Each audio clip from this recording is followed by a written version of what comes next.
నమస్కారం గురుగారు. ఆదిశంకరాచార్య శిష్య పరంపర దేవాలయం మన హైదరాబాద్లో మన దగ్గర ఒకటే ఉంది. ఎందుకంటే ఓన్లీ ఆదిశంకరాచార్య విగ్రహం మాత్రమే ఉంటుంది ప్రతిష్ఠించింది. కానీ మనం శిష్య పరంపర పెట్టుకున్నాం మనం దేవాలయంలో. ఆదిశంకరాచార్యుల గురించి చెప్పాలంటే ఏం చెప్తారంటే? ఆదిశంకరాచార్యులు అంటే మొత్తం అద్వైతం మొత్తం చెప్పింది ఆయన మనకు. ఇప్పుడు ఆయన పరంపరనే నడుస్తుంది మొత్తం అదంతా కూడా ఇక్కడ కార్యక్రమాలన్నీ. శంకరాచార్య జయంతి రోజు మాత్రం శతరుద్రం చేస్తాం. జనాలు చాలా మంది వస్తుంటారా? ప్రతి గురువారం స్పెషల్ అభిషేకం ఉంటుంది. ప్రతిరోజు శంకరాచార్యుల వారికి శతరుద్రం చేస్తే ఏంటంటే శివస్వరూపం కాబట్టి, బ్రహ్మ విష్ణు మహేశ్వర స్వరూపం కాబట్టి ఆయనకు మనం శతరుద్రం చేస్తే మనకు ఉండబడే సర్వదోషాలు కూడా తొలగిపోతాయని శాస్త్రం. ఇప్పుడు ఆది శంకరాచార్యులకి 4 శిష్యులు ఉన్నారు కదా, వాళ్ళ పేర్లు చాలా మంది యూత్కి తెలీదు, మీ ద్వారా చెప్పండి. మన ఎవరికంటే ఆది శంకరాచార్య శిశుపరంలో శ్రీ పద్మపాదకాచార్యులు, శ్రీ చోటకాచార్యుల వారు, హస్తమాలకాచార్యులు, శిరీశ్వరాచార్యులు 4 శిష్యులు ప్రప్రథమంగా. ఆ తర్వాత ఇప్పుడు 5 పీఠాలు వీళ్ళు 5 ఉంటారు. ఫస్ట్ స్టార్టింగ్, తర్వాత 5 పీఠాలు మళ్ళీ ఉంటున్నాయి. ఆది శంకరాచార్యుల జయంతికి అభిషేకాలు, హోమాలు చేస్తా అని చెప్పారు కదా, అభిషేకాలు ఎలాంటివి చేస్తారు? మొదటి 3 రోజులు చేస్తాం మా కార్యక్రమాలు.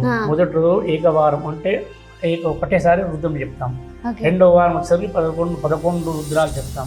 మూడో వారం శతరుద్రం చెప్తాం. శతరుద్రం అంటే 11 మంది బ్రాహ్మణులు 11 సార్లు చెప్తారు.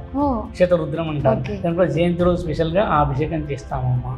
అది దాని తర్వాత దీనికి సంబంధించి గణపతి హోమము, తర్వాత శంకరాచార్యుల వారి హోమాలు, తర్వాత రుద్ర హోమము, నారాయణ సూక్త హోమము, శ్రీ సూక్త పురుష దుర్గా మణి సూక్త హోమాలు చేస్తాం. అదే శంకరాచార్యుల గురించి మాకు తెలియనివి చాలా చెప్పారు. థ్యాంక్స్ అండి, ధన్యవాదాలు. శుక్లాంబరధరం విష్ణుం శశివర్ణం చతుర్భుజం ప్రసన్నవదనం ధ్యాయేత్ సర్వవిఘ్నోపశాంతయే. గురుబ్రహ్మ గురుర్విష్ణు గురుర్దేవో మహేశ్వరః, గురుస్సాక్షాత్ పరబ్రహ్మ తస్మై శ్రీ గురవే నమః. అసలు ప్రప్రథమంగా శంకర జయంతి అంటే ఏమిటి? ఆది శంకరాచార్యుల వారు పుట్టినరోజుని శంకర జయంతి అంటారు. వారు కాలాడి ప్రాంతంలో ఆర్యాంబ శివగురువుల యొక్క దంపతులకి జన్మించిన వారు ఆది శంకరాచార్యుల వారు. కాలాడి కేరళలో ఆయన జన్మించారు. ఆయనని సాక్షాత్ పరబ్రహ్మ పరమేశ్వరుడి యొక్క అంశ అని పెద్దలు పూజలు అందరూ చెప్తారు. ఆయన సాక్షాత్ శివుడే భూమి మీద ఒక గురు రూపంలో జన్మిస్తే ఎవరైనా ఉన్నారు అంటే ఈరోజు మన ఈ హిందూ సనాతన హైందవ ధర్మం ఈ ఆపాత మస్తకం కేరళ అంటే కాలాడి, కేరళ అంటే భారతదేశంలో కింద ఉండండి, దక్షిణ భారతదేశం నుండి ఉత్తర భారతదేశంలో ఉన్న ఆసేతు హిమాలయం వరకు కూడా ఆయన సాక్షాత్తు శంకరులే ఈ యొక్క ఆదిశంకరుల రూపంలో పుట్టి అతి చిన్న వయసులో బ్రహ్మచర్య దీక్ష తీసుకొని తన 32వ ఏటకే భారతదేశం అంతా కూడా 3 సార్లు కాలియాటన ద్వారా నడుచుకుంటూ వెళ్ళి సనాతనమైన ధర్మాన్ని ప్రవర్ధమానంగా, అంటే ఇప్పుడున్న ట్రాన్స్పోర్టేషన్స్ లేకపోవచ్చు, నడుచుకుంటూ ప్రతి ఊరు వెళ్ళి సనాతనమైన ఒక ధర్మం ఉంది, శివారాధన ఉంది. ఆయన అద్వైత మతాన్ని చాలా ప్రాచుర్యంలోకి, అంటే చాలామంది చెప్తున్నారు అద్వైత మతాన్ని ఆదిశంకరాచార్యుల వారు ద్వైతం, అద్వైతం, విశిష్టాద్వైతం అని 3 మతాల కింద ఉంది.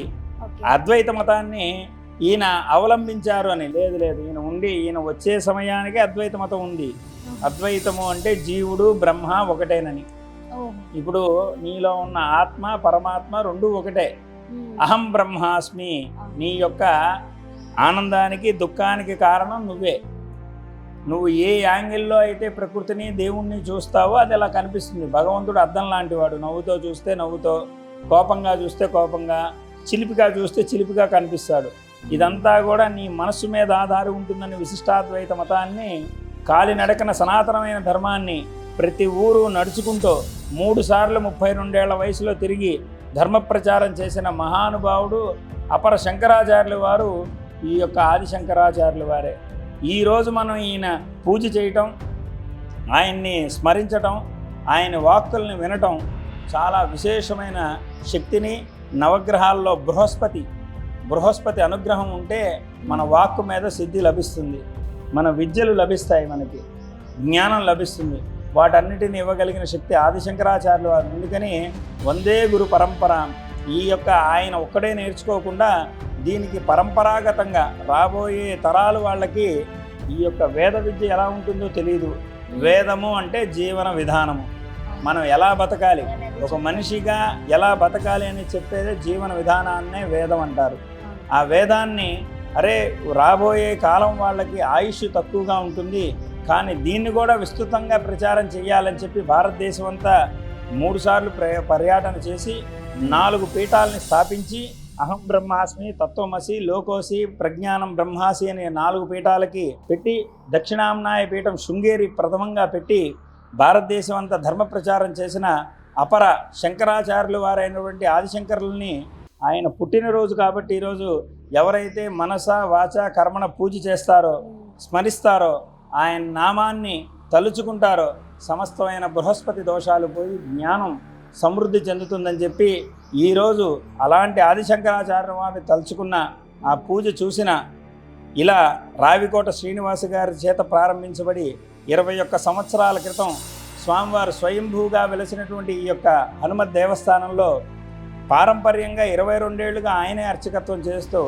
ఆయన మనస్సులో ప్రేరణ కలిగించి స్వామివారు ఇక్కడ వేంచేయబడి కూర్చుని శంకర జయంతి రాగానే సాక్షాత్ రావికొండ శ్రీనివాస్ గారు, మా సీనన్న, ముద్దుగా పిలిచే మా సీనన్న, వారి అబ్బాయి గణేష్, వీరి మనసులో ఆ స్వామివారు ప్రవేశించి నాకు ఈ సంవత్సరం ఇలా చెయ్యి అలా చెయ్యి అని చెప్పి అడుగు చేయించుకుంటున్నటువంటి స్వయం ప్రకటితమైన ఈ క్షేత్రంలో మీరు రావటం, స్వామివారి పూజా కైంకర్యంలో పాల్గొనడం, భగవత్ కృపతో ఆయన అనుగ్రహంతో లోకా సమస్త సుఖినోభవంతను ఉండటం, సంపూర్ణమైన ఆదిశంకరాచార్య వారి అనుగ్రహంతో అన్ని కార్యక్రమాలు దిగ్విజయంగా జరగాలని మనస్ఫూర్తిగా కోరుకుంటూ జయ జయ శంకర, హర హర శంకర.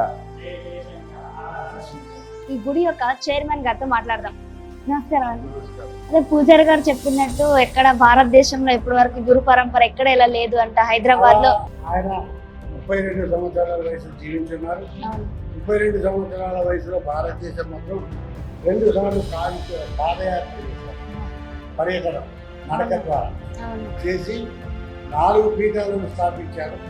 ఆ 4 పీఠాలకి 4 శిష్యులకు అప్పగించి వారు కేదార్నాథ్ అంతర్ధానం దిగారు. అందుకే కేదార్నాథ్ ఆదిశంకరాచార్య పెద్ద విగ్రహం ఉంది. అదే మాకు తెలియని విషయాలనే చెప్పారు. ధన్యవాదాలు.